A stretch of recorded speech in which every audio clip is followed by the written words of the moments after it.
accessible option for every single EBR student. I can absolutely agree with you on that. Am I missing anything? Sorry about that. That's okay. With the teacher shortage, we've had a lot of alternative certifications, and teachers coming in, never having any training whatsoever as far as education. What is your plan to have a more meaningful professional development system for those teachers, not just at the school level, but at the district level? Such a great question, thank you. We have a model in Boston that I would love to implement or hear what you have and see what can be adjusted.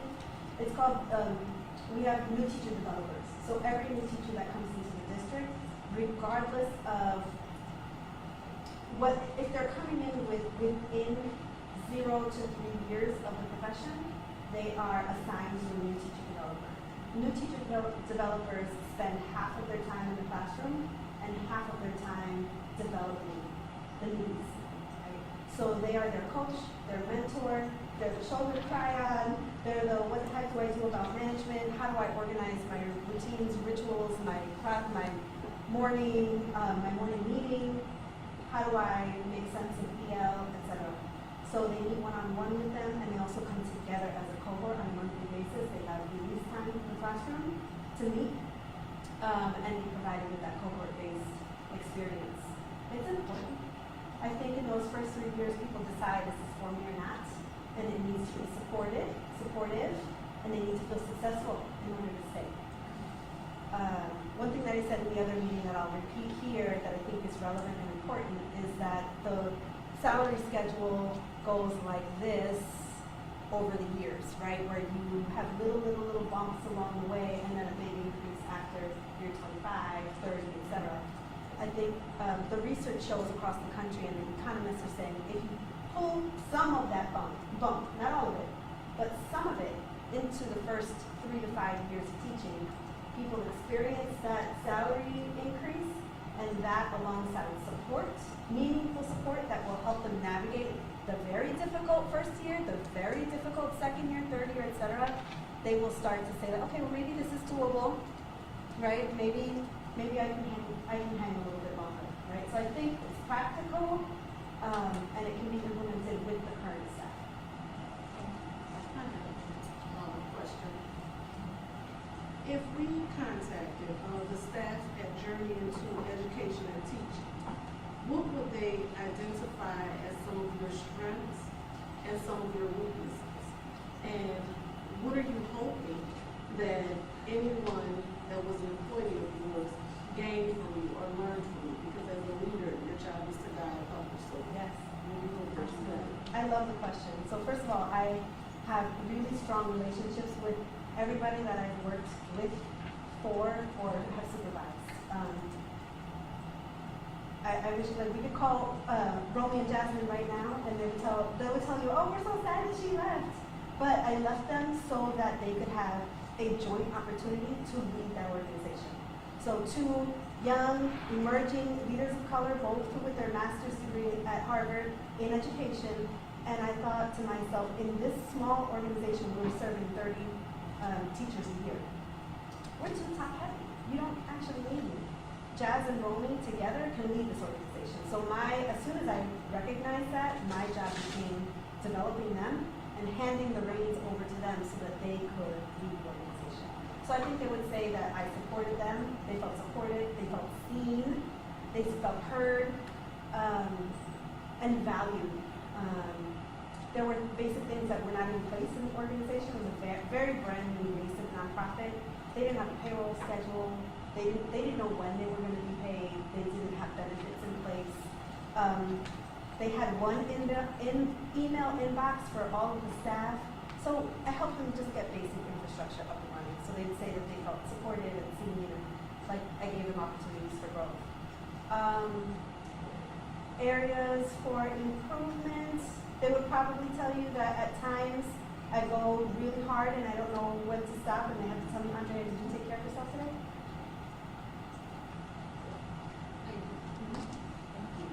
Hi, Principal Bennett, and then Principal Jones, and Principal Hilton. Going back to what you stated about payroll things for teachers and going at the bump.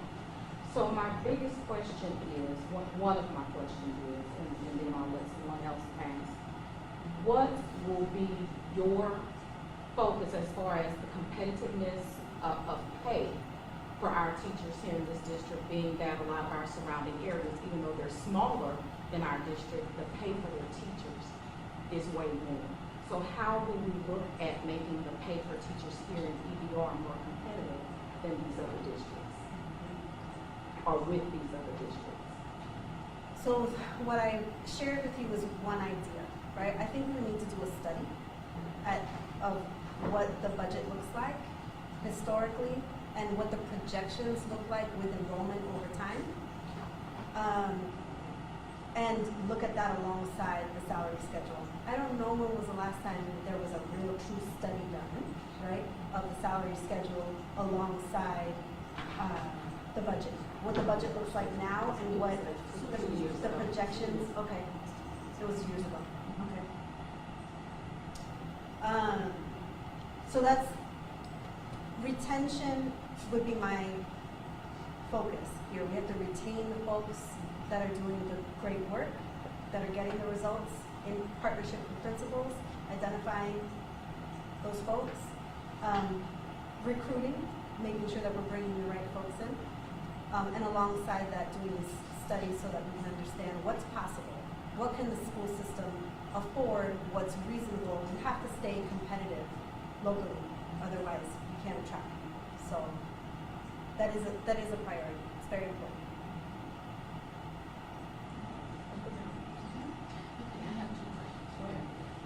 Mental health issues are concerned. Not all schools have full-time social work in their building. My question is, what initiative will you prioritize to support the mental health and well-being of students and staff?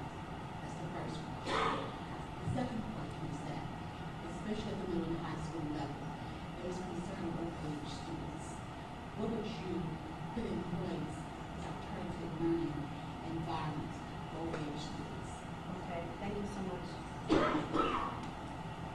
For mental health, full-time social workers not being available, that's the ideal, right? The ideal, I think, is that you have, like you do with other support staff, you have a ratio, X number of students, you get an allocation, this many social workers for that many students, right? At the very least, you have one per building. In the absence of that, I think that you work with a 0.5, you work with a 0.25, and you prioritize, meaning half-time, quarter-time, prioritizing the students that need those really intensive tier 3 services, looking at a MTSS model where you have those tiers, those multiple tiers of structured support, where students who absolutely are mandated for the service during the school day and or require the service in order to be able to be successful throughout the school day, prioritized for it. You might have to share social workers across buildings, right? Less than ideal, excuse me, but it works. It's a model that works if we prioritize the students that need it the most. I would then say partner, bringing in mental health clinics and partners from the community that can provide additional support, and then calling on philanthropy and the business community to support with additional resources to make that happen. The second part of your question, overage and undercredited students in high school. During COVID, we implemented, so I would say credit recovery and acceleration, right? We need to get those young people before they age out of the school system and before they get a little bit of money in their pocket from the job so that they get disinterested in school, which is ultimately what happens. And they say, well, I've got this little money in my pocket from this job. I don't have time for school anymore, right? We've got to accelerate them getting out the door, but with something that matters. A credential, a diploma that's going to help them open the door for career or for college, right? So a credit acceleration, credit recovery program that's self-paced, online, can be done from home, can be done giving them credit for a co-op, giving them credit for their work experience so that we can accelerate them toward graduation. guess to respond to that question, because that being a principal at school level, sometimes it's challenging, you have a student, you have autonomy, and someone is on probation or whatever you think is convenient. But that's not the ideal setting for the child. So I guess my question to you, would you implement different facets of education at different facilities in order to better serve these students? You're talking about children that have ankle bracelets. You're talking about children that are on probation. Is that what you're saying? Or children who are 16 Or in middle children. school. 16 in middle school. Okay. Yeah, in the 8th grade or 7th grade. Okay. With kids who are in 6th grade who are 11, 12. Okay. Are you familiar with the Travis Hill School in New Orleans? Okay. Is anyone? Okay. We go visit. Okay. This school is like no other in the country.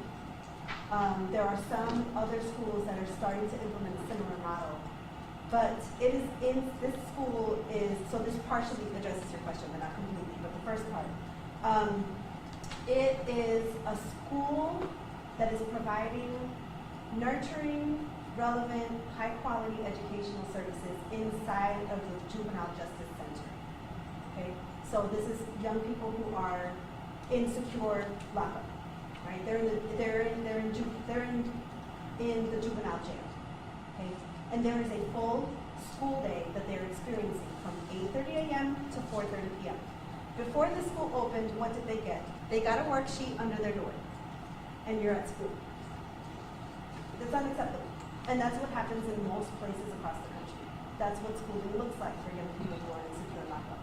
They come out of that secure lockup, they have a few different options. They can go into an alternative setting, right? Or they can go directly into the school system. Because at Travis Hill, they are in a nurturing environment where they're getting the supports, the counseling, the therapy that they need during that time that they are doing their time. They don't need another alternative setting to go to. What they need is the high quality instruction when they walk out that door, plus some additional counseling. Right? So it provides that kind, so I would love to see that kind of a model implemented here. I recently visited Travis Hill, New Orleans. They're implementing a model in Baltimore, in Washington, D.C. as well. And I think we can provide something like that for the young people of that region. You're welcome. And I'm missing the sorry. As long as we're not over time. We have 15 minutes. Okay. Okay, so great answer. First of all, Travis Hill, I thought I heard of it, but I haven't. I guess I feel your pain because like there's certain autonomy we want. I was a middle school principal for the last 3 years before I came back to EBR, so I feel your pain. Okay, different question because I spent 15 of my 20 years in high school. I saw some data years ago that said this: 30 to 33% of Louisiana residents have a 4-year college degree. Have a 4-year college degree. Mm-hmm. And the idea and the conversation around that was the majority of our students are not going to college, and they're looking at alternative things. Now, having spent 15 years in high schools, I know many of those alternative pathways, most often we're battling or competing with the plant. And so, and what I mean by competing with the plant specifically, my uncle works in the factory in the plant or works in the yard in the plant, I'm gonna get on or somebody's gonna get me on. And so the desire to focus on building and establishing a very strong educational foundation isn't in all of our high schoolers. So my question is specifically, with knowing that 2/3 of our state don't have a 4-year college degree, knowing that we are the industrial corridor of the entire nation, Yes. how will you support and enhance what we're already doing with the K department to make sure that even those jumpstart graduation diplomas are valued at the same level as our top university? I love the question. My value statement in response to that, and then I'll follow it up with some technical pieces as well. My value statement is that young people should be prepared. It's our responsibility to make sure that they are prepared to walk through any door they want to walk through when they graduate from EBR high schools. Whatever door that is. College, career, military, direct to work, whatever it is. But our job is to make sure that they have all of those options, right? We don't get to decide for them and say, okay, you're on this track or you're on that track. They get to choose, but they have to be prepared to the highest level so that they have the choice, right? We're competing with the plant because the plant is going to put money directly in their pocket, and because tuition may not, we have tops, right? But we also may not be, they may not be seeing all of the possibilities, or may not feel that they are college material. I think part of our job is to make sure that they all understand that they are all of the material. They are college material. They can create a life full of opportunity. And also to hold up working at the plant is an absolutely dignified and honorable route that you may want to take. But I want to make sure that you're making that choice alongside, do I want to walk through the college door or through the plant door? And having both options, not taking the plant door because there was nothing else. How do we do that? It goes back to instructional quality. Are we turning the wheel to make sure that the instruction is up here, right? So that they have those options at the end of the day. And that we're not waiting until 10th, 11th grade to recognize we have a lot of ground to make up. We need early warning indicator systems that are tracking. We know that the research tells us that if they're not making the grade by the end of 9th grade, it is very likely that they are going to drop out and we're going to lose them, right? So we have to catch them before that. So 9th grade and those guidance counselors in 9th grade, that is a wraparound support, all hands on deck around those 9th graders. We're staying with you. We need you here. You're going to be able to walk through whichever door you want. Here's how we're going to make it happen. That is an intensive support model for the 9th graders. That's good. Thank you. My question is actually a follow-up to Ms. Jones's question. Thank you for addressing the situation with some of our students who are incarcerated. But my question as a middle school principal is that we literally have 15 and 16-year-old children who are in 7th and 8th grade. And it poses a lot of problems when you have a traditional middle school population that starts around the age of 11. Years ago, we did have alternative settings for these students. It was a CCAP program. Well, it wasn't an alternative setting, it was the school within the school model. School within the school model it's actually an alternative setting. Yeah, It was a way to separate them out, right? Physically Physically separate. separate. On campus, physically. I think that's appropriate. I mean, And that was our 11-year-olds question. and 16-year-olds, or even 10-year-olds and 16-year-olds that also have had very different experiences. So my goal would be to have that kind of an experience where everyone is safe, taken care of, having the kind of instruction that they need. Also, by the way, from a 15 or 16-year-old's perspective, I don't want to be with babies. And they feel that's not dignified for them. It's not, and it's not cool. They want to be together. Now, so I could see that being,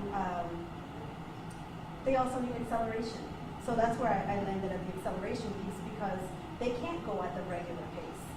They have to accelerate, otherwise they won't finish in time. They need to make up about, how many, 4, 5, 6, 7 years in about 3.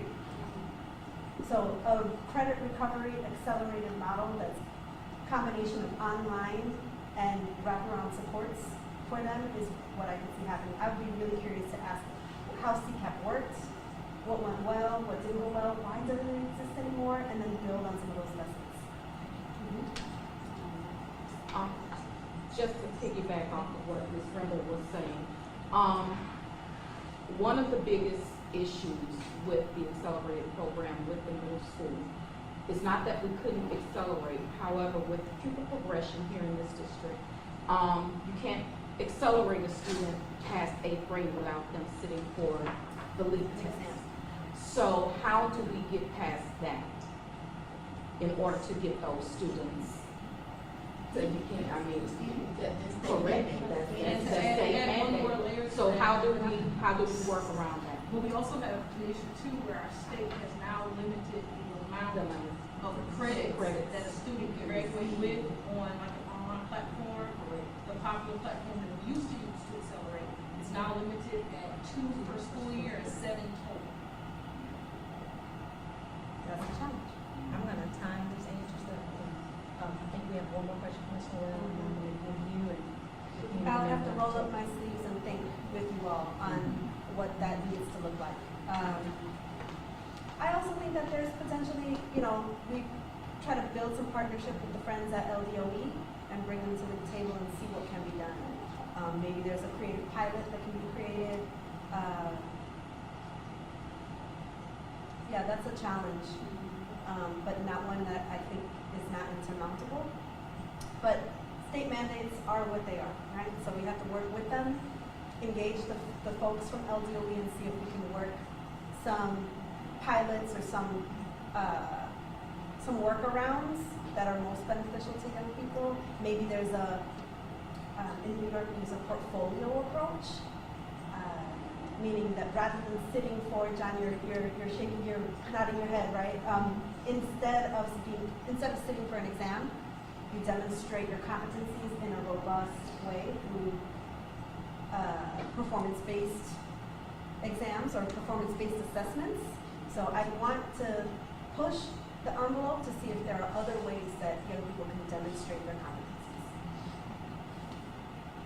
I'm gonna ask mine real quick, because I think we kind of skipped Mr. Heyman, but I'm gonna ask mine real quick.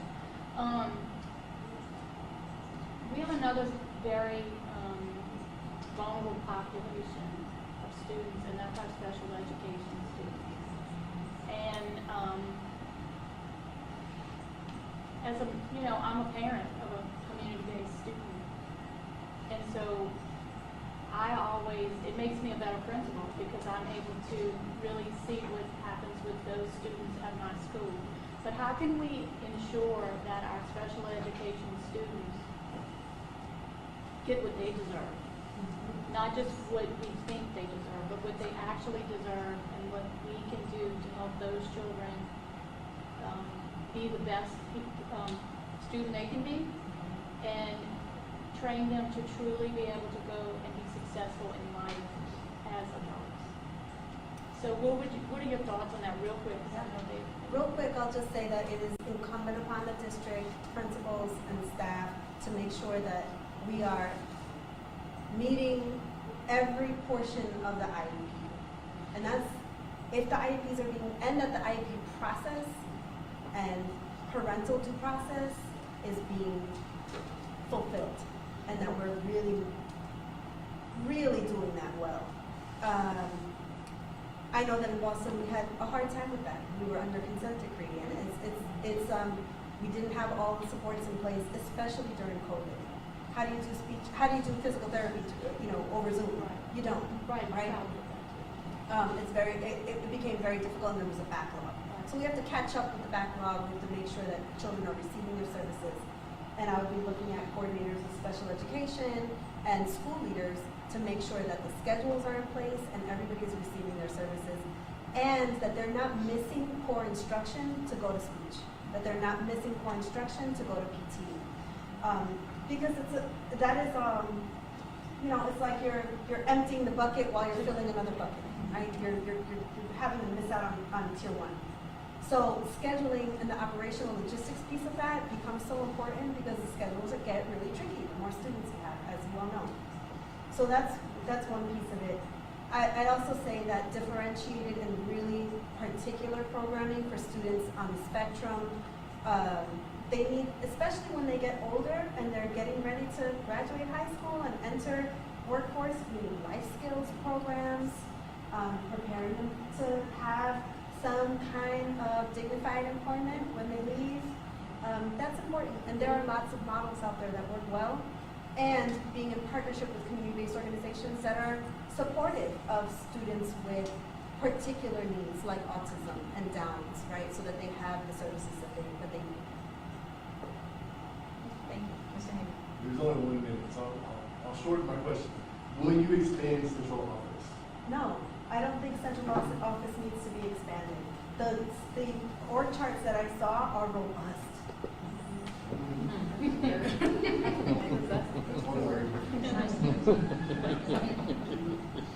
Robust. All right, I'm going to give our remaining minute to you, Ms. Ives, to wrap up and share anything that you believe we should take away from this. Thank you. It has been a pleasure talking with you. am an educator. I'm in the school leadership and district leadership role because of my desire to make a broad impact on young people's lives. But I'm an educator. I love being with educators and rolling up our sleeves and getting into the nitty-gritty of what makes schools work. So I'm honored to meet with you and to hear from your perspective what the challenges are or where the opportunities for the growth are for your schools. And I really, really love the opportunity to continue the conversation and to have the opportunity to serve. So thank you.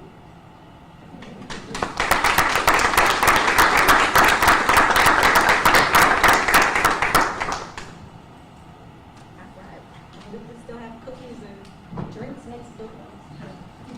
Thank you, Joy. Stop by the break room.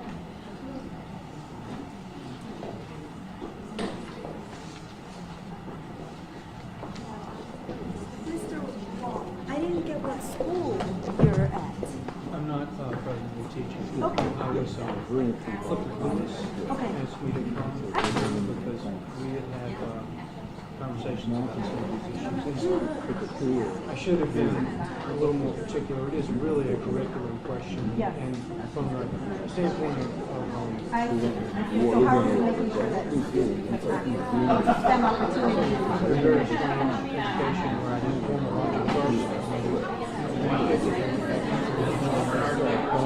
What I discovered is concepts involved. For example, with binary code. Yes, you're the one.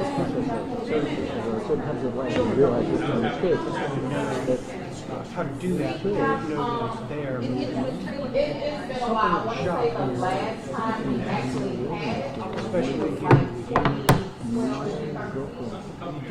yeah, it's like when Mr. Brister left, that's Herman Brister, that Not so much in STEM. but not so much as that. And it's because we're working always.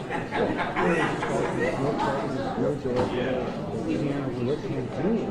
Right. Even here, And you know what, manufacturing and STEM are not that far apart. You need mechanical engineering, and more it's all algorithms.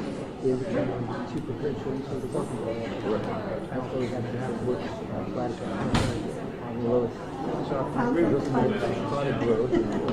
more interesting than ever.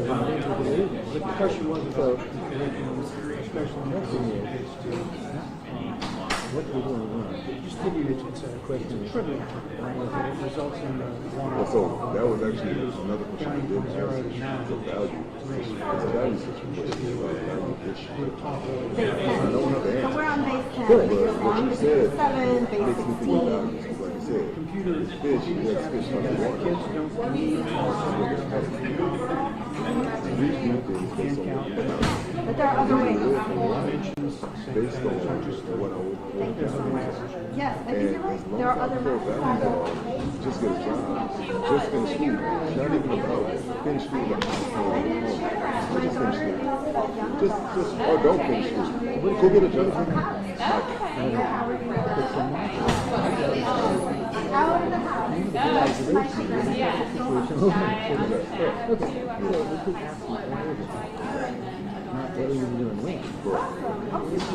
Well, no, I'm a teacher. You're a teacher. A teacher. I was a principal of my office. Let's get It's the changed and water. ever changed. But everyone will walk out of the room to a problem, so Exactly. Another time. nothing happens. We need to go to, these are colleges, no first.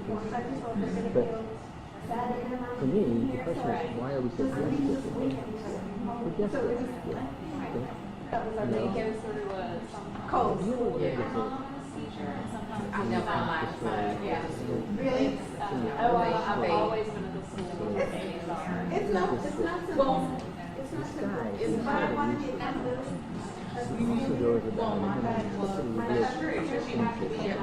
have to be invested, but not only that, but as far as revenge cycles, so. And I didn't want True. I come here 20 years ago. See, it's natural resources. It's nice people. It's not formula different.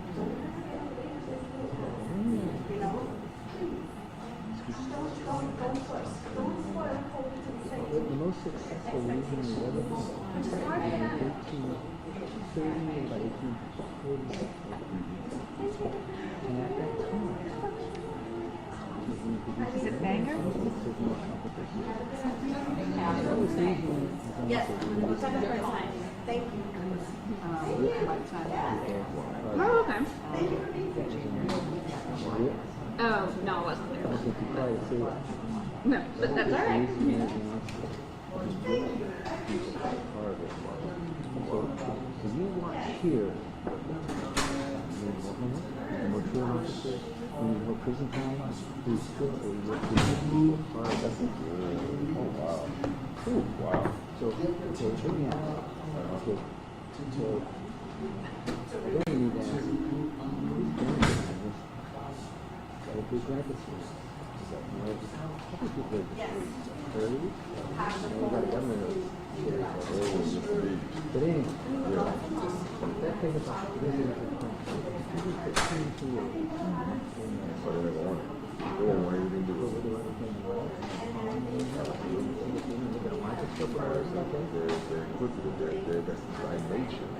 So, but then when you get older, it's like, oh, we just need money. Just get money. Easy anyway. Well, the students are still at into here's my card. I'm sorry, that's the second call. No, I don't. I have a. I'll give you one. I have an electronic, but second call.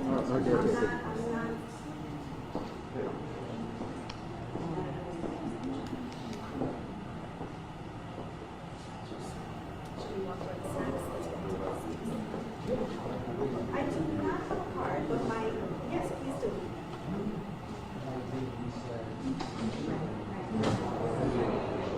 Yes, absolutely. No.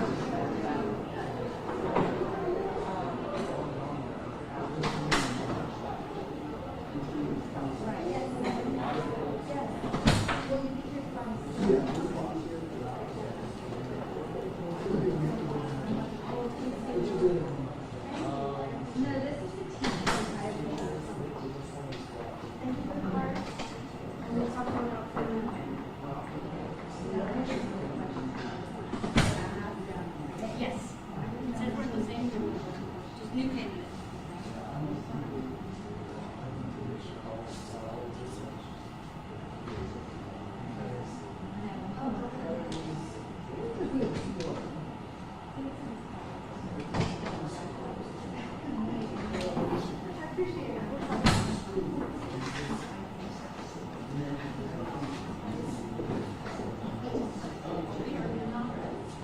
It's my first and last name.